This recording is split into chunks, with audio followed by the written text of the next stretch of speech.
지금 가장 뜨거운 이슈만을 골라 핵심만 살펴보는 이슈 따라잡기 시간입니다. 네, 관련 이슈 짚어주기 위해서 김수민 시사평론가 나오셨습니다. 어서 오세요. 네, 반갑습니다. 더불어민주당 윤미향 당선인을 둘러싼 논란이 점점 확산되는 모양새입니다. 사실 2012년에 위안부 문제를 해결하겠다면서 총선 출마를 선언했던 이용수 할머니를 윤 당선인이 강하게 막아섰던 것으로 확인이 됐는데, 근데 정작 본인은 또 같은 이유로 정계에 또 진출을 했단 말이죠. 그래서 뭐 내로남불 아니냐라는 비판도 받고 있는 것 같아요. 어떻게 보셨어요? 네, 국회의원은 안 해도 위안부 문제에 대한 활동을 할 수 있는 거 아니냐라고 윤미향 당선자가 8년 전에 당시 총선 때 얘기를 했다고 하는데 그 말은 맞는 말이에요. 그러니까 국회의원으로 시민운동가가 진출을 해서 될 것 같으면 국회의원 하지 않고 시민운동을 해도 될 수 있다는 거거든요, 거꾸로. 그리고 국회의원이란 자리가 특정한 하나의 이슈만 다루는 그런 자리는 또 아니기 때문에 충분히 준비가 되셨는가라고 충분히 이용수 활동가의 동지에 해당하는 분들이 먼저 물어볼 수 있는 것이고, 또 이왕에 정계 진출을 하겠다면 같이 합의해가지고 공감대를 이뤄서 밀고 나가는 것이 가장 바람직한데 그 합의가 이루어지지 않았었다라고 하는 거거든요. 근데 여기서부터 거꾸로 그렇다면 왜 이용수 운동가가 화가 났느냐가 설명이 되는 부분이 있는 겁니다. 네. 그러니까 그렇다면 윤미향 본인은 왜 들어가겠다고 하느냐 했을 때 2015년에 한일 위안부 합의가 있고 이제 많은 사람들이 그것을 받아들이지 못했거든요. 그리고 한일 관계도 현재까지 경색되어 오는 그런 상태에서 강제 동원 문제도 불거져 있는데 위안부 문제는 도대체 어떻게 되느냐라고 하는 걱정이 있는 상태에서 윤미향 당선자가 정계로 진출하겠다는 것은 위안부 운동이 거의 파장이 아니냐라고 하는 그 걱정을 이용수 운동가가 충분히 했을 수 있습니다. 그럼 다 끝나고 이제 뭐 다른 길이 없으니까 본인이 그냥 정계에 들어가서 자기 살 길 찾아보겠다는 거냐, 이게 또 화가 났다라고 볼 수가 있겠고, 그렇네요. 어떻게 보면 이제 8년 전에 윤미향 당선자가 했던 얘기가 본인한테 되돌아가고 그러니까요. 있는 그런 형국이라고 볼 수 있겠습니다. 네, 민주당 우상호 의원이 이용수 할머니의 이제 폭로를 두고 정계 진출을 둘러싼 갈등으로 좀 해석한 발언을 했는데, 우 의원이 윤미향 당선인을 지나치게 좀 감싸는 거 아니냐, 그러니까 도를 넘어선 거 아니냐라는 지적이 나오는 것 같아요. 그러니까 민주당의 뭐 우상호 의원을 포함해서 사퇴에 반대하는 목소리들이 있는데, 근데 같은 사퇴 반대라도 메시지가 좀 정교하게, 그리고 다른 사람의 어떤 명예라든지 이런 부분들을 해치지 않게 나올 필요가 있습니다. 예를 들면 현재 검찰도 수사에 들어갔고 사실규명이 더 필요하다, 뭐 자발적으로 사퇴할 것 같으면 벌써 했었어야 되는 문제일 수 있는데 그게 아니기 때문에 이왕에 이렇게 된 거 좀 기다려보자, 예를 들어서 이렇게 얘기했다면 좀 무리가 없었을 거예요.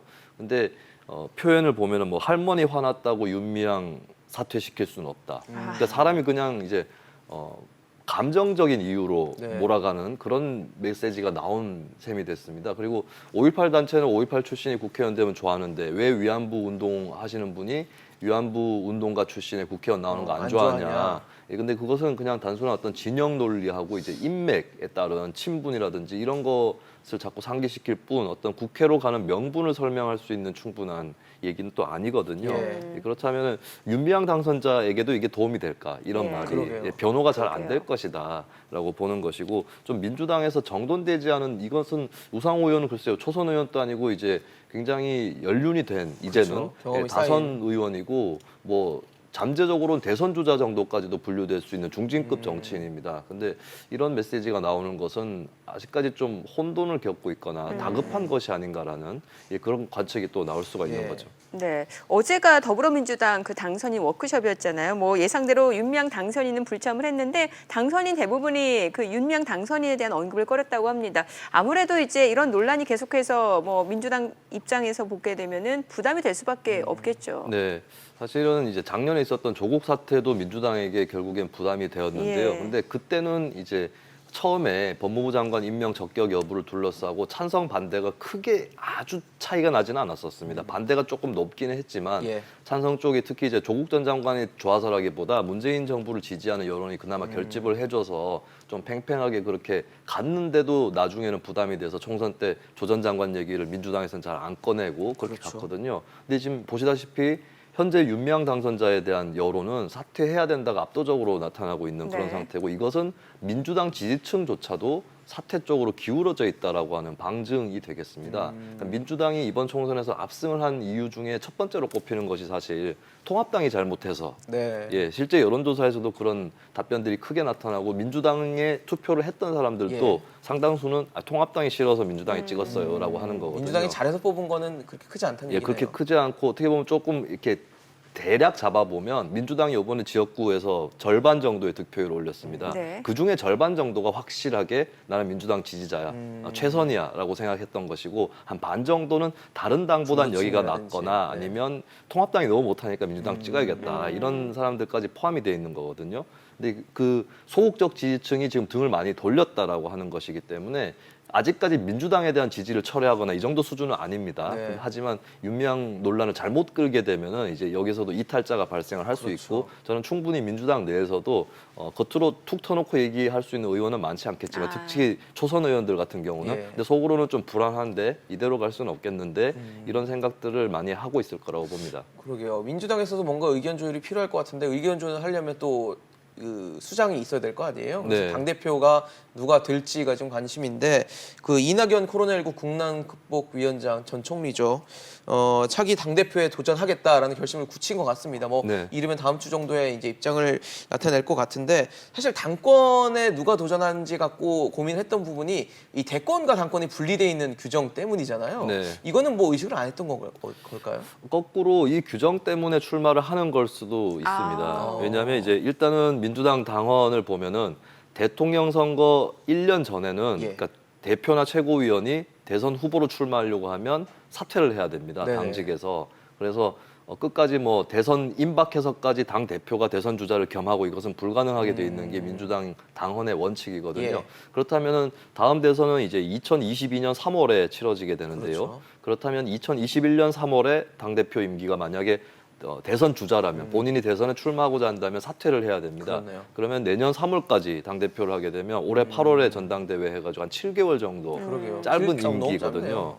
근데 그 짧은 임기를 굳이 하려고 할까라는 관측이 있긴 했습니다만 예. 거꾸로 생각하면 사실 이낙연 전 총리가 대표로 나가려고 하면 대표를 하고 싶어 했던 정치인들 입장에서는 조금 봉변을 당한 셈이 아, 됩니다. 그렇죠. 예. 너무 강한 앞길이 후보의- 막혀서 네. 예. 그래서 거꾸로 반감을 가져게 돼서 그 사람이 나중에 대선 후보 경선 때 이낙연 전 총리 반대쪽에 선다거나 이럴 부담이 있죠. 예. 그런데 오히려 내년 3월까지만 한다고 했을 때는 당 대표 잠재적인 그 당 대표 주자분들은 네. 그러면 내년 3월까지 기다렸다가 아. 그다음에 다시 대표 뽑을 때 하면 되겠구나라고 충분히 생각할 수 있는 거거든요. 네. 그래서 오히려 그 대표 주자들 입장에서도 부담이 덜하고 이낙연 전 총리도 아니 내가 적절하게 하다가 다른 사람한테 넘겨주면 되니까 더 논란이 덜 할 수 있습니다. 예. 그런 의미에서는 7개월이라는 좀 짧은 기간이 걸리긴 하겠지만 예. 그것도 또 피해갈 수는 없는 거고 그렇다고 또 비대위를 출범시켜가지고 내년 3월까지 가는 것도 그것도 좀 이상해요. 총선에서 그래서. 압승한 정당이 비대위를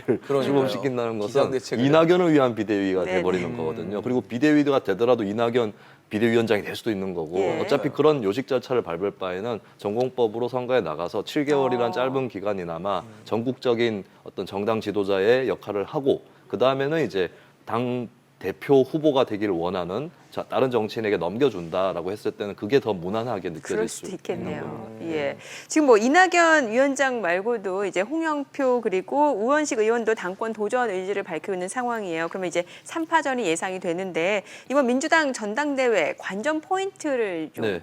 설명해 주세요. 홍영표, 우원식 의원은 지난 국회 때 두 분 다 이제 여당의 원내대표를 원내대표였죠. 했고 예. 다음 네. 차례는 대표다라고 자연스럽게 생각을 하는 것 같습니다.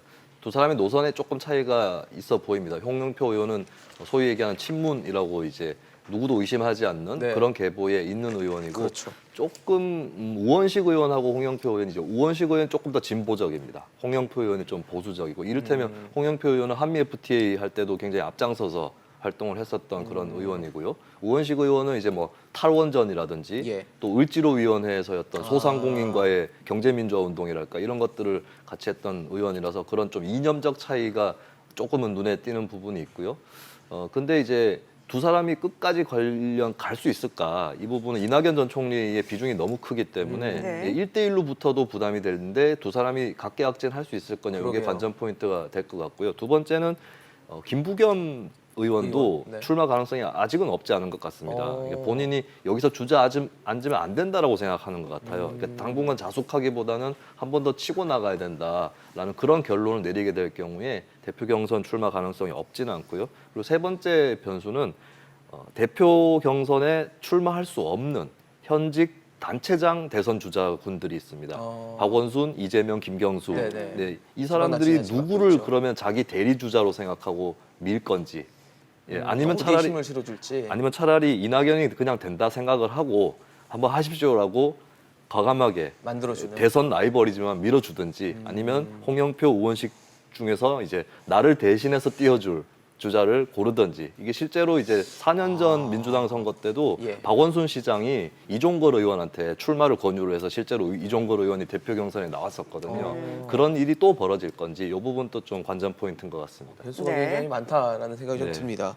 어제 사실 민주당 당선인 워크숍에 여러 가지 관전 포인트들이 있었지만 또 눈길을 끌었던 게 전현직 국무총리가 함께 자리를 했다는 네. 겁니다. 이낙연 위원장은 지도부가 앉은 테이블 한가운데 앉았고 이제 정세균 국무총리는 테이블을 돌면서 인사를 했다고 하는데 아무래도 두 사람 모두 이 유력 대권 후보로 거론되는 인물이기 네. 때문에 굉장히 좀 관심이 끌 수밖에 없는 부분인 것 같아요. 이낙연 대 정세균은 뭐 월드컵으로 치면은 결승까지는 아니고 근데 4강 정도는 4강. 되는, 네. 두 사람이 이제 결승 가기 전에 좀 맞붙는 그런 네. 상태인데, 왜냐하면 공통점이 대단히 많아요. 온화한 이미지부터 시작해서 호남 출신이고, 그렇죠. 정책적으로도 조금 중도적인 성격이 강합니다. 두 사람 모두. 그런 측면에서 표가 많이 겹칠 것이다라고 볼 수 있는 거겠고요. 저는 이낙연 전 총리가 대표에 출마하는 이유 중에 상당 부분은 정세균 총리한테 있다고 봐요. 왜냐하면 이낙연 전 총리가 대선 주자로 뜬 것은 예. 총리란 자리에 있었기 때문이거든요. 그렇다면은 지금 총리란 자리에 있는 정세균 의원이 총리죠. 예. 자신을 쫓아오지 말라는 법이 없습니다. 그러네요. 예. 그렇다면 본인도 여당 대표라는 자리가 또 필요할 수 있는 거거든요. 그래서 두 사람의 라이벌 관계, 이것도 굉장히 흥미로운 지점이 되고, 그러네요. 정세균 총리는 당연히 총리니까 민주당 경선에는 뛰어들진 않겠지만 그렇죠. 어쨌든 간에 상대를 서로 의식하고 있는 그런 상태가 될 거고, 정세균계 의원들이 또 분명히 있거든요. 그렇죠. 이 의원들은 이번 경선에서 또 누구를 밀까? 이낙연 전 총리를 그냥 밀어줄까? 아니면 다른 대항마를 밀까? 이 부분 또 관건이 될 것 같습니다. 근데 뭐 지금 네. 그림도 나가지만 사실 뭐 선호도라 그럴까요? 이게 네. 지금 아직 좀 차이가 많이 나는 상황입니다. 그렇습니다. 근데 한 가지 유념할 것은 이낙연 전 총리가 독주를 하고 있지만 네네. 저 지지율이 굉장히 좀 단단하지는 않아요. 예. 예, 여러 사람들의 어떤 이 대안이 달리 없지 않나라고 하는 그런 흐름들이 이제 옮겨 붙어서 어떤 일종의 표 저장고 역할을 하고 있는데, 네네. 예, 보기에 따라서는 어떤 대선 주자는 저 표 중에 내 표가 있다라고 해서 가져갈 수도 있는, 예, 그런 또 희망을 품고 있을 수 있겠죠. 그렇네요. 네. 자, 미래통합당 이제 김종인 비대위가 공식적으로 첫 발을 내딛게 됐습니다. 이제 내년 4월 7일까지인데 그 비대위 명단도 확정이 됐어요. 어떻게 보셨나요? 비대위 명단은 청년하고 여성이 좀 예. 부각이 된 그 예상이 됐던 명단이에요. 예. 조금 의외는 이제 글쎄요, 그렇게 대중적으로 호소력이 있다고 아직까지는 보기 어려웠던 성일종 의원이 들어가 예. 있었는데요. 성일종 의원은 참고로 돌아가신 이제 성완종 전 의원의 동생입니다.